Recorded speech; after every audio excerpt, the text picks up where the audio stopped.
Ini dari ayat ini aja kita bisa ambil beberapa pelajaran. Yang pertama, bahwasanya secara secara eksplisit, secara sangat terang benderang Allah mengatakan tempatnya orang kafir di mana? Neraka atau surga? Neraka. Terus tahu-tahu datang ada orang, aku muslim, ya biar dibilang toleran, terus ngomong apa? Tuhan nggak ngelihat apa agamanya. Yang Tuhan lihat yang penting perbuatan baiknya. Yang masuk surga bukan hanya muslim, di luar Islam sekalipun, asalkan perbuatannya baik juga bisa masuk surga.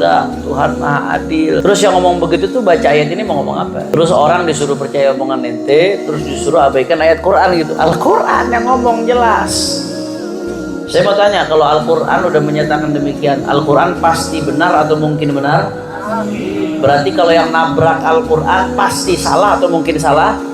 Udah pasti salah, udah. Gak usah pakai tawar-menawar, udah jelas. Ya, orang yang beriman tempatnya di surga. Kalau nggak beriman, apapun yang dia lakukan, sebaik apapun dia, meninggal nggak bawa iman, tempatnya di neraka. Titik, selesai. Assalamualaikum warahmatullahi wabarakatuh. Alhamdulillah wassalatu wassalamu ala Rasulillah Sayyidina Muhammad ibn Abdullah wa ala alihi wa sahbihi wa man walah, amma ba'd.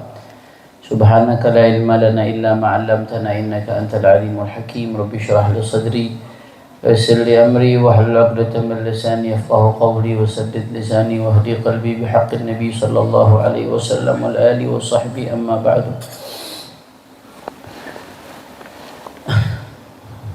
A'udzu billahi minasy syaithanir rajim. Bismillahirrahmanirrahim.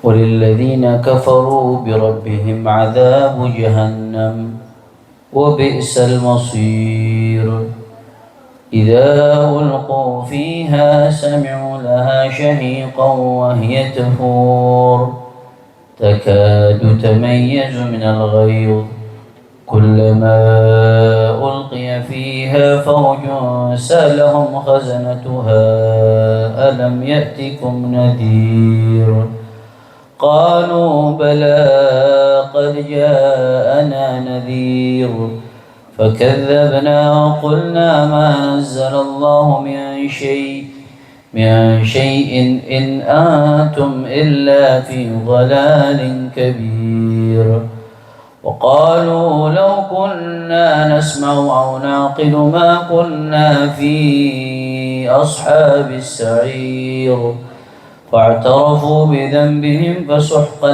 لأصحاب السعير.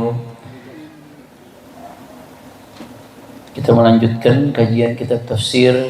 Sebelumnya kita doakan dulu guru kita Al-Habib Ahmad bin Muhdar Al-Attas, begitu juga segenap para habaib lain yang hadir, para asatid, juga tidak lupa paman saya Habib Mustafa Al-Habib Muhammad bin Mustafa bin Ali bin Ja'far As-Saggaf, dan semuanya nggak saya sebutin satu persatu tanpa mengurangi rasa hormat saya kepada beliau semua.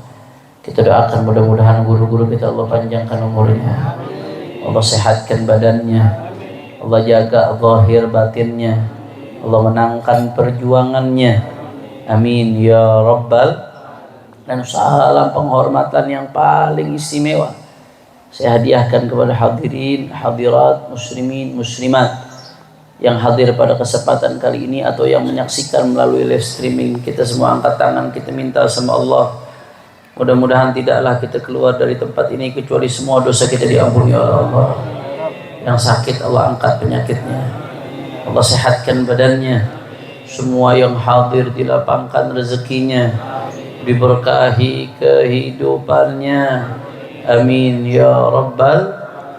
Melanjutkan kajian tafsir surat Al-Mulk, kita sampai kepada firman Allah Ta'ala, walilladzina kafaru birabbihim adzabu jahannam wa bi'sal masir.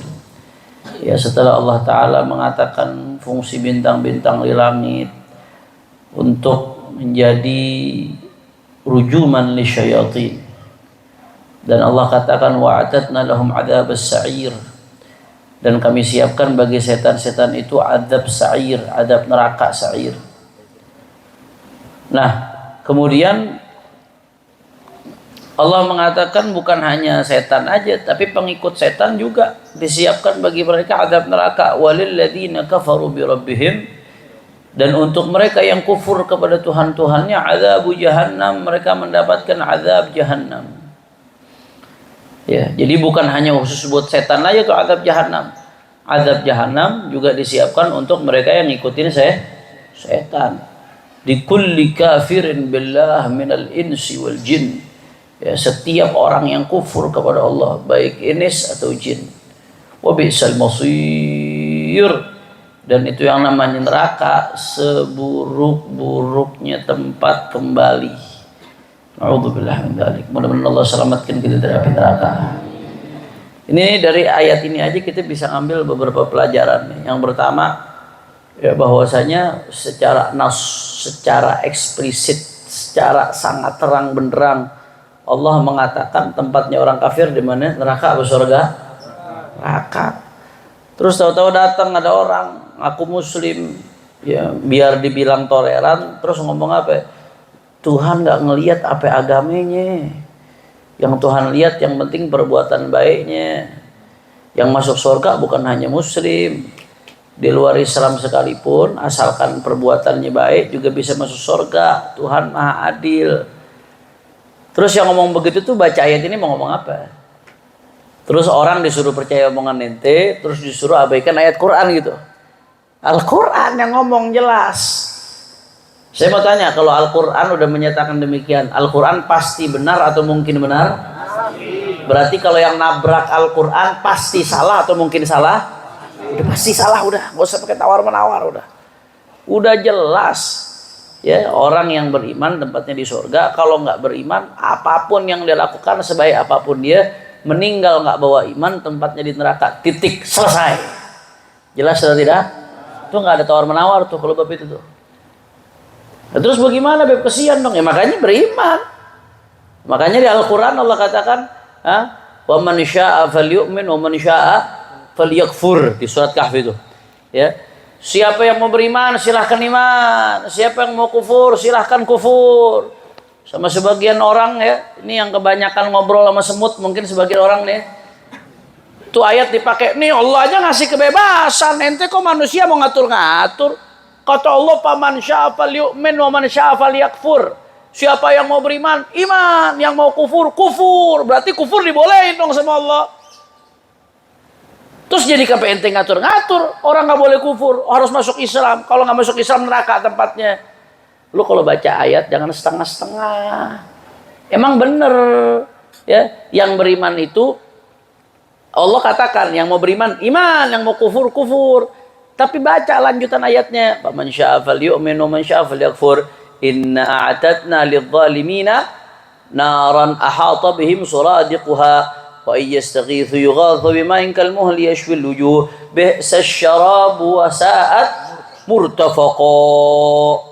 Kata Allah, siapa yang mau beriman iman, siapa yang mau kufur kufur. Tapi konsekuensinya kami sudah siapkan untuk orang-orang yang zalim. Maksudnya orang-orang zalim di sini ahli tafsir semua nyebutin maksudnya orang-orang kafir yang kufur. Udah Allah kasih petunjuk buat iman yang masih tetap kufur, zalim itu sama Allah Subhanahu wa taala. Dan di ayat-ayat lain inna syirka la zulmun azim. Di ayat lain disebutkan syirik itu, kekufuran itu adalah kezaliman yang paling besar. Kata Allah Ta'ala, iya yang iman-iman, yang kufur-kufur. Cuman inna atatna lidzalimina naran. Kalau ente milih jalan kufur, kami udah siapin neraka. Kafir-kafir deh, cuman ente nanti di neraka. Jelas apa kagak? Itu tuh ibarat tuh kayak orang tua lagi ngelarang anaknya. Ini anak main HP mulu. Apa namanya? PB apa? Bukan PB zaman dulu. Hah? ML apa tuh? Mobile Legend. Main HP mulu. Main HP. Wah, kagak kenal waktu main, dipanggil main Mobile Legend. Bapaknya bilang, "Lu main dah, lu main. Main." Tuh kira-kira kalau ngomong kayak gitu tuh, itu nyuruh main apa nyuruh udahan? Kalau berhenti sampai disitu, oh bapak gue nyuruh main, katanya lu main. Lu jadi anaknya mama GoPro aja lu, salah lo. Lu main situ main lo. Lu mau berhenti apa mau lanjut main? Akan bapak kasih pilihan mau berhenti mau lanjut main. Bapaknya lanjutin lagi, iya. Cuman kalau lanjut main, HP lu gue banting. Silahkan pilih lanjut main, tapi konsekuensinya HP dibanting. Sama di Al-Quran juga begitu. Man syaa'a falyu'min wa man syaa'a falyakfur. Yang mau iman, iman kata Allah. Yang mau kufur, kufur. Cuman lu kalau kufur tempatnya neraka. Berarti boleh nggak kufur? Ya nggak boleh. Ya silakan kalau siap masuk neraka, silakan kufur. Na'udzubillah min dzalik. Mudah-mudahan Allah hidupkan kita dalam keadaan iman. Dan Allah matikan kita dalam keadaan iman. Allah bangkitkan kita bersama ahli iman.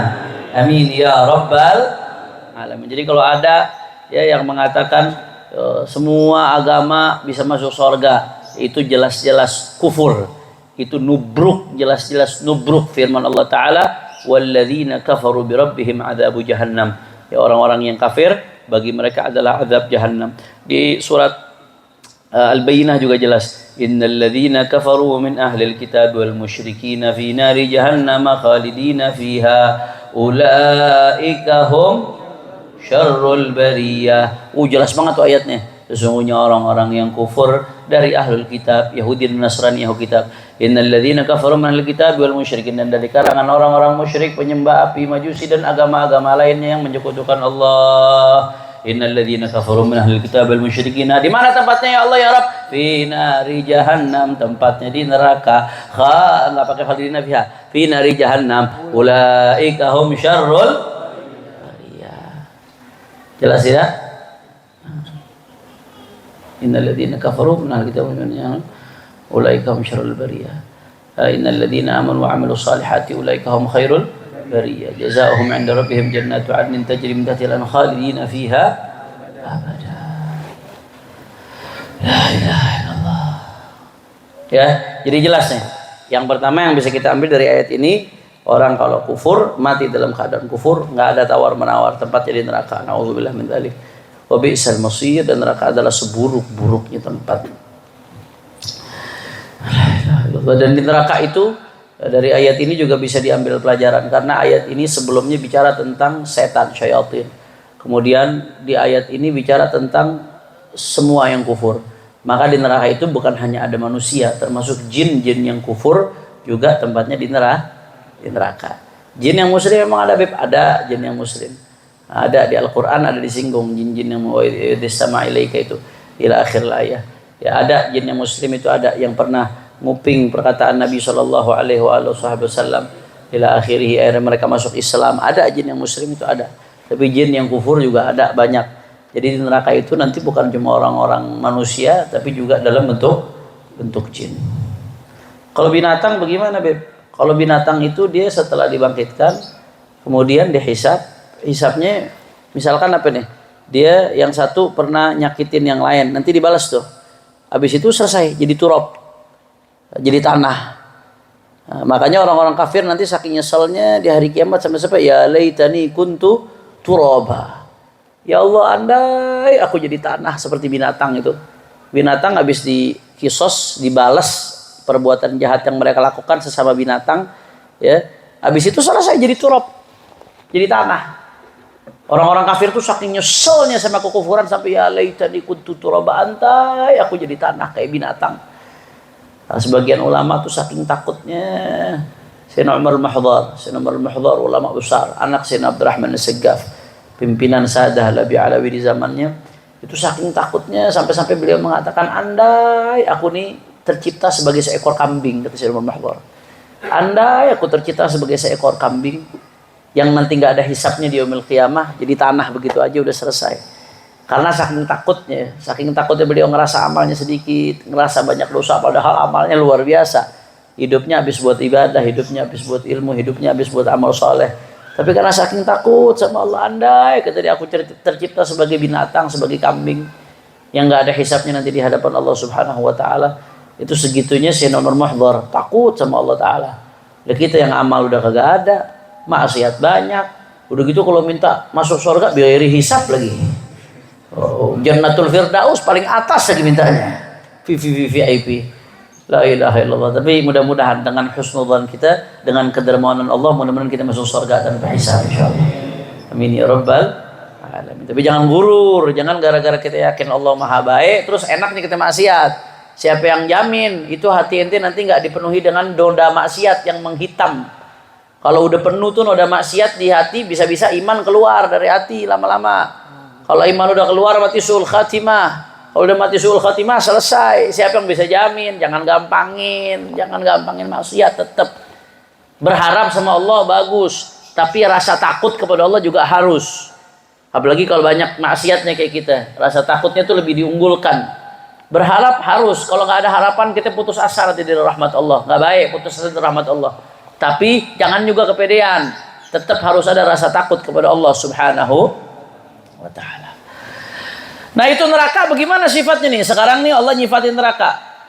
Idza ulqu fiha sami'u laha syahiqan wa hiya tafur. Itu idza ulqu fiha ay idza qudhifu wa turihu fi jahannam kama yutraha al-hatab fi an-nar al-'azimah. Orang-orang kafir tuh ketika dilemparin ke neraka, Allah lempar ke neraka orang-orang kafir itu. Sallallahu alaihi. Dilemparnya orang kafir ke neraka itu sebagaimana dilemparnya kayu ke api. Jadi kayu bakar ketika api nyala, kayu bakar dilemparin ke neraka tuh begitu tuh. Ke api. Orang kafir dilemparin ke neraka begitu tuh dilempar. Karena nanti orang-orang kafir itu jadi bahan bakar api neraka di Al-Qur'an diceritakan. Nah, itu ketika dilempar tuh ke neraka, itu pas lagi dilempar tuh sabi'u laha syahiqan. Itu orang-orang kafir yang lagi dilempar ke neraka belum sampai ke apinya tuh udah dapat adab. Mereka mendengar syahiq. Syahiq itu suara yang menakutkan, yang mengerikan. Kalau di kalangan binatang tuh suara binatang yang paling jelek adalah suara himar, suara keledai. Ente kalau anak-anak pernah tinggal di Hadramut, waktu anak udah berkeluarga, anak sama istri tinggal di Hadramut di Syugah, itu tetangga kita ada yang miara himar. Itu kalau malam bunyi suaranya, ya Allah, serem. Kuntilanak suaranya kalah. Emang Abe pernah dengar suara kuntilanak di film? Serem suara himar tuh. Emang Al-Quran tuh nyifatin suara paling jelek suara himar. Kadang-kadang istri saya tuh dulu kalau dengar suara himar malam-malam dari rumah sampai ketakutan sendiri. Ngeri suaranya. Nah, orang-orang kufar ketika dilemparkan ke dalam neraka itu nanti begitu dilempar, ini belum kena kebakar nih, mereka udah dibikin takut luar biasa dengar suara syahiq. Suara yang mengerikan, yang jelek, yang menakutkan, kayak suara himar. Itu suara kobaran api neraka, saking menakutkannya. Wahya tafur, dan itu dalam keadaan api neraka sedang mendidih. Makanya begitu dimasukin di situ disebutkan, ya, itu min syiddatil lahab tafuru bihim kama yafurul habbul qalil fil ma'il kathir. Itu ketika ada orang kafir dilemparkan ke api neraka, itu naudzubillah min dzalik, sallallahu alaihi. Itu begitu dilemparin, di bawahnya udah mendidih, suaranya mengerikan. Itu begitu masuk itu orang ke dalam api neraka, dia seperti satu biji dimasukin ke air mendidih yang banyak. Bagaimana tuh air kalau lagi mendidih tuh? Kayak ada ombaknya. Ombaknya karena panas. Kayak ada ombaknya. Dimasukin satu biji. Itu bagaimana kondisi satu biji itu? Satu buah biji. Terombang-ambing ke sana, ke sini, kelempar ke sana, ke sini. Itu keadaan orang kafir begitu masuk ke neraka, saudara. Ini yang saya gambarkan, yang saya bisa ungkapkan, yang saya bisa jangkau dengan bahasa saya. Dan yang Al-Quran gambarkan ini, Al-Quran pakai pendekatan bahasa yang bisa difahami oleh manusia. Tapi yang terjadi a'zam, lebih jauh, lebih menakutkan lagi dari apa yang kita bayangkan. Takadu tamayyazu minal ghayz. Takadu tamayyazu minal ghayz. Itu api neraka, ya, saking panasnya, sampai-sampai seolah-olah api itu tuh saking panasnya dan saking marahnya itu api ketika kemasukan orang kafir, seolah-olah dia sampai apinya itu sampai kepotong-potong. Jadi dia bergejolak seolah-olah sampai ada sekat-sekat antara satu api dengan api lainnya. Saking marahnya dia ketika masuknya orang kafir itu. Kullama ulqiya fiha faujun salahum khazanatuha Jadi itu keadaan neraka saat itu. Na'udzubillah. Mudah-mudahan Allah selamatin kita dari api. La ilaha illallah. Kullama ulqiya fiha faujun. Itu kata Allah Ta'ala, setiap segerombolan orang, faujun itu ay jama'atun, setiap segelomboran orang dilemparin ke api neraka, sa'alahum khazanatuha, itu para penjaga api neraka itu akan nanya. Ini bukan penjaga gawang neraka ya, penjaga api neraka. Kan ada yang ngaku tuh di internet penjaga gawang neraka. Bukan, ini penjaga api neraka yang beneran. Ntar yang ngaku-ngaku penjaga gawang neraka biasanya dimasukin tuh penjaga neraka yang asli. Zabaniyah, malaikal muwakkalun ala jahannam, disebut namanya siapa? Zabaniyah. Ya, neraka apa? Bukan penjaga pintunya, tapi yang ada di dalam neraka itu. Khazanatuha, dia malaikat-malaikat yang memang ada di dalam neraka. Itu begitu mereka dilempar, terombang-ambing dalam keadaan panas, kesiksa luar biasa. Setiap ada rombongan yang dilempar nih, satu rombongan dilempar, pleng masuk. Ditanya, sa'alhum khazanatuha. Itu para malaikat Zabaniyah langsung nanya kepada mereka, alam ya'tikum nadhir? Bukankah dulu telah datang kepada kalian pembawa peringatan? Malaikat sudah datang. Bukan, malaikat akan nanya, bukankah dulu ada nabi yang datang bawa peringatan? Udah dibilangin yang Maha Esa Allah Ta'ala, ente masih syirik. Udah dibilangin, ente ini Rasulullah utusan Allah, ente malah kufur, nggak beriman. Bukankah udah dibilangin nanti akan ada yaumil qiyamah, ente malah nggak terima sama yaumil qiyamah. Udah dibilangin ini halal, ini haram, yang haram ente terjang, sampai ente masuk kemari. Jadi begitu masuk tuh, itu tuh malah langsung ditanya malaikat, ya. Bukannya ente udah dikasih peringatan, kok ada di sini? Itu tuh buat apa malaikat tanya begitu? Padahal kan malaikat juga udah tahu. Kenapa malaikat tanya? Supaya tambah sakit. Tujuan pertanyaannya itu supaya tambah sakit. Ente nih kalau jatuh nih, ente kesandung. Ente lagi jalan, bleng, kesandung, jatuh masuk ke got. Nasallallahu alafiyah. Terus ada yang nanya, lu emang kagak punya mata? Anda mau nanya, tuh pertanyaan buat nanya, apa buat bikin sakit? Tambah sakit. Itu mungkin sakitnya ditanya begitu depan orang lebih sakit daripada jatuh ke gotnya. Jatuh ke gotnya kagak seberapa sakit, mungkin ditanya begitunya, lebih sakit lagi itu. Itu malaikat begitu tuh. Itu pertanyaan tujuannya ziyadatun fil ilam, liyazdadu hasratan fawqa hasratihim wa adzaban fawqa adzabihim. Itu kata ulama tafsir mengatakan malaikat tanya begitu, malaikat udah tahu. Tapi malaikat sengaja kata alam ya'tikum nadhir. Bukannya udah datang Rasul bawa mukjizat menunjukkan kebenarannya, tapi ente nggak beriman.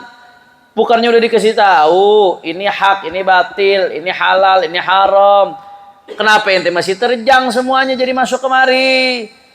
Itu ditanya begitu supaya yang ditanya tuh makin sakit.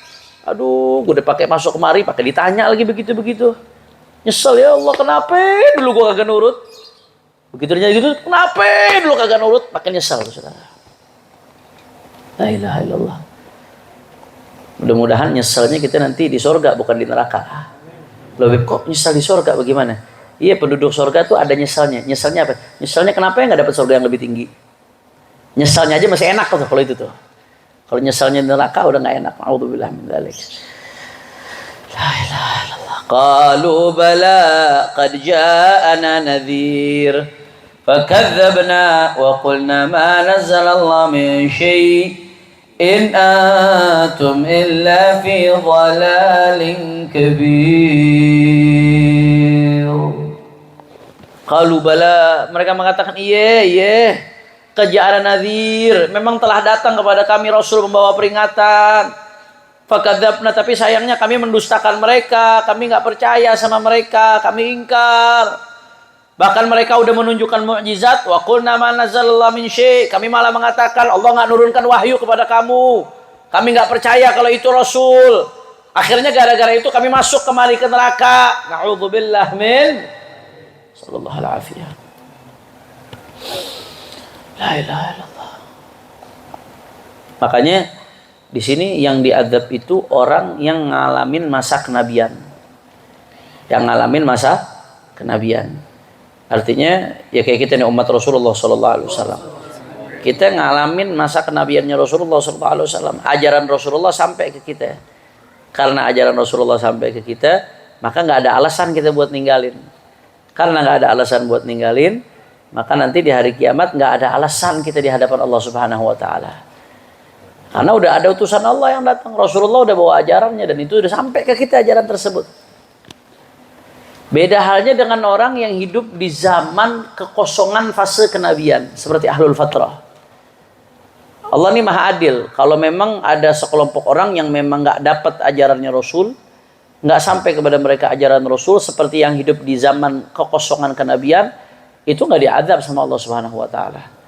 Wa ma kunna mu'adzibina hatta nab'atha rasula. Allah maha adil. Kata Allah, kami nggak akan ngadab sebuah kaum kecuali kalau kami sudah kirim Rasul ke kaum tersebut. Kalau kami sudah kirim Rasul, nyampein ajaran, dia nolak, baru di situ diadab. Atau dia nggak jalankan, baru di situ diadab. Nah, tapi kalau kami belum ngirim Rasul ke sebuah kaum seperti orang hidup di masa fatrah, masa kekosongan antara kenabian, antara Nabi Isa dengan Nabi Muhammad, ada sekelompok orang di berbagai belahan bumi yang memang nggak nerima sama sekali ajaran Nabi, misalkan. Nah, maka yang seperti itu mereka hidup di zaman fatrah, mereka nggak diadab oleh Allah Subhanahu, karena memang belum ada Rasul yang sampai kepada mereka. Jelas ya. Makanya Bapak Ibu Nabi SAW, Sayyidina Abdullah dan Sayyidatuna Aminah, ya. Ada sebagian orang, na'udzubillah min dzalik, tanpa adab, tanpa akhlak, mengkafir-kafirkan Bapak Ibu Nabi. Dikatakan Bapak Ibu Nabi itu kafir, masuk neraka, na'udzubillah. Dikatakan dalilnya apa? Hadis Abi wa Abu kafinar dan seterusnya. Nah, ini dibantah nih sama sebagian ulama. Loh, itu hadis nggak tepat penggunaannya. Bukan hadis nggak tepat, penggunaannya nggak tepat. Kenapa kok bisa begitu? Iya, soalnya Allah tegaskan dalam Al-Quran, wa ma kunna mu'adzibina hatta nab'atha Rasulullah, kami nggak akan adab seseorang sebelum kami ngutus Rasul. Sedangkan bapak ibu Nabi ini kan wafat, Nabi masih kecil. Berarti ayah ibu Nabi ngalamin nggak? Nggak ngalamin. Dan ajaran Nabi Allah Isa yang murni saat itu yang nggak sampai kepada mereka. Artinya mereka hidup di zaman kekosongan fase kenabian. Itu disebut fatrah. Makanya mereka nggak diadab. Jangan ente main bilang bapak ibu Nabi masuk neraka. Terus ada hadis bagaimana, Beb? Ya kalau hadis bertentangan dengan ayat Al-Quran, yang dikalahin ya hadis. Walaupun hadisnya sahih, bertentangan dengan ayat Al-Quran, ayat Al-Qat'i, ya Al-Quran yang dipakai. Ketika ada ta'arud tuh, pertentangan antara satu riwayat dengan riwayat yang lainnya. Jelas apa kagak? Tapi kalau di sini malaikat tanya, alam ya'tikum nadhir? Bukankah telah datang kepada kalian pembawa peringatan? Karena udah datang pembawa peringatan, ente tahu ajarannya Nabi, tapi ente nggak ngamalin. Rasain tuh tempatnya di neraka. Na'udzubillah min Allah. Terus mereka saking in antum illa fi dhalalin kabir. Akhirnya kata orang-orang kafir itu, ya, bukannya nerima Rasul, malah ngomong ke Rasul. Ini omongan orang kafir nih, in antum illa fi dhalalin kabir. Kalian wahai para Rasul tidak lain dan tidak bukan kecuali kalian sesat. Jadi Rasul tuh disesat-sesatin sama mereka. Kayak zaman sekarang, beda zaman sekarang ada ulama disalahin semuanya. Dia doang yang benar. Semua ulama sedunia salah kecuali dia yang benar. Begitu dulu orang-orang kafir begitu. Ada Rasul, bukannya dia yang ngikutin Rasul, malah Rasul disesat-sesatin sama dia. Akhirnya mereka kata apa? Wa qalu law kunna nasma'u naqil ma kunna fi ashabis sa'ir. Mereka mengatakan, andai kami taat, andai kami ngedengerin apa omongan para nabi, andai kami pakai akal kami, benar-benar kami pakai akal kami, makun nafi ashabis sa'ir, kagak bakalan kami masuk neraka begini. Ini kata orang kafir di dalam neraka. Fa'tarafu bidzambihim. Akhirnya kata Allah Ta'ala, mereka ngaku bahwasanya mereka salah. Tapi apakah manfaat penyesalan pada saat itu? Jawab yang kompak, penyesalan saat itu manfaat apa kagak? Manfaat apa kagak? Fasuhqan li ashabis sa'ir. Celakalah orang-orang yang sudah masuk ke neraka di situ katanya. Maka di situ mereka baru nyalain dirinya. Kenapa gue kagak dengerin Nabi ya? Kenapa anda nggak ngikutin Nabi ya? Baru nyesel. Dan hari itu penyesalan udah nggak ada manfaatnya. Nadimu haitsu la tanfa'uhum nadamah. Di hari itu mereka nyesel. Padahal di hari itu ya udah nggak ada manfaatnya lagi. Nah, makanya jangan udah sampai tuh hari kita baru nyesel. Allah udah wanti-wanti di Al-Quran melalui Rasulullah SAW, jangan riba, Jangan zina, jangan ninggalin sholat, jaga pandangan mata, jangan ngadu domba umat. Allah udah bilangin begitu, Nabi udah bilangin begitu. Mumpung masih hayat di kandung badan, lakuin apa yang Allah bilang, Nabi bilang. Selamat kita dunia akhirat, selamat. Jangan sampai ngomong nyesalnya nanti setelah di hari kiamat. Udah gak manfaat, udah gak ada gunanya itu hari nyesal. Nyesalnya udah di neraka baru nyesal. Ya Allah, kenapa dulu gak begini? Kenapa dulu gak begini? Na'udzubillah. Ya, mendingan capek sekarang, berjuang sekarang melawan hawa nafsu daripada nyesalnya nanti udah masuk neraka. La ilaha illallah. Sa'alukal jannata wa na'udzubika minan nar. Nah, terus kalau orang yang beriman bagaimana? Innal ladzina yakhshawna rabbahum bil ghaibi lahum maghfiratun wa ajrun kabir.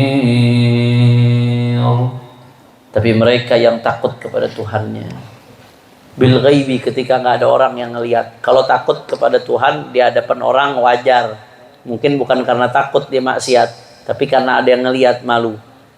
Tapi lebih dari itu orang-orang yang takut kepada Tuhannya bil ghaibi, ketika nggak ada orang yang ngelihat, ketika sendirian. Ketika sendirian, nggak ada orang, nggak ada yang mengetahui kecuali antara dia sama Allah. Orang yang seperti itu, yang takut kepada Allah Ta'ala, ketika nggak ada yang melihat kecuali Allah. Lahum maghfiratun wa ajrun kabir. Maka mereka akan mendapatkan ampunan Allah dan mendapatkan pahala yang besar dari Allah Subhanahu wa Ta'ala. Mudah-mudahan, insya Allah, mudah-mudahan kita termasuk golongan yang terakhir yang disebutkan dalam Al-Quran, yang selalu takut kepada Allah, baik di hadapan umum atau ketika kita sedang sendirian. Mudah-mudahan Allah berikan kita takwa, insya Allah. Mudah-mudahan Allah kuatkan iman kita, Islam kita, begitu pula keluarga kita, sanak famili kita, orang-orang kita cintai, anak turunan kita. Allah berikan keimanan yang kuat sampai husnul khatimah. Ala hadhihi niyyah wa likulli niyyatin salihah wa ila hadratin Nabi Muhammad sallallahu alaihi wasallam. Sirul Fatihah.